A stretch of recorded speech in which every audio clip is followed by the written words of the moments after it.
बैठिए आप जाइएगा, बैठिए विदाई होगा आपका। बैठिए। चलिए बैठिए, भाषण दे रहे बैठिए हैं। बैठिए बोलिए। आप बोलिए ना, आप उधर ध्यान मत दीजिए।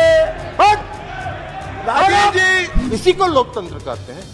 ऐसे ही लोकतंत्र को आप चलाना चाहते हैं। सभापति महोदय, लोकतंत्र चलता है लोक लाज से, और इस सरकार ने सारे लोक लाज को ताखे पर रख दिया। लेकिन आपको बैकडोर से शासन करना था। आप कैसे बैठ के यहाँ फैसला कर सकते हैं? क्या हुआ हसर आपका?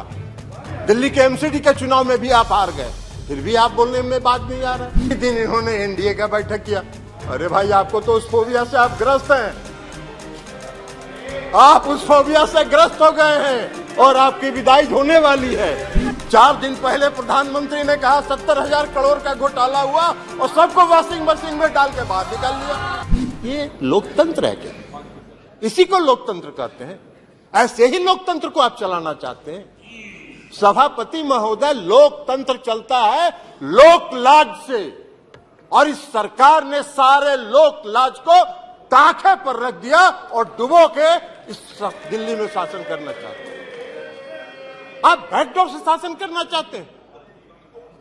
अभी माननीय गृह मंत्री जी ने बिल को पेश करते हुए कहा कि दिल्ली की सरकार 2015 में ऐसी बन गई कि जो भ्रष्टाचार के मामले में जिसका काम ही नहीं है सेवा करना।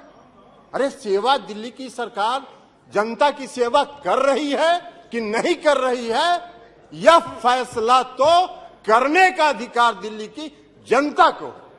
आप कैसे बैठ के यहां फैसला कर सकते हैं? आपको कौन अधिकार दिया है यहां फैसला करने की? चुनाव तो आप भी लड़ते हैं दिल्ली में, लेकिन आप 3 सीट पर सिमट जाते हैं। 3 सीट पर सिमट जाते हैं और उसके बाद भी कहते हैं कि वाह भाई, दिल्ली में जो सरकार है उसको सेवा का काम ही नहीं कर रही है। कौन सा काम आप व्याख्या कर रहे? आपने दिल्ली के एमसीडी को सारे लोगों को मिला के एक एमसीडी किया। क्या हुआ हसर आपका? दिल्ली के एमसीडी के चुनाव में भी आप हार गए, फिर भी आप बोलने में बात नहीं आ रहा है। फिर भी आप बोल रहे। तो लोक लाज जब आप ताखे पर रख दीजिएगा तो यही होगा, क्योंकि आपने लोकतंत्र को समाप्त करने का निर्णय किया। आपकी मंशा है बैकडोर से शासन करना, मनोनीत लोगों के माध्यम से चुनी हुई सरकार पर शासन चलाना। यही मंशा आपकी दिल्ली में भी है और यही मंशा देश के अन्य भाग में।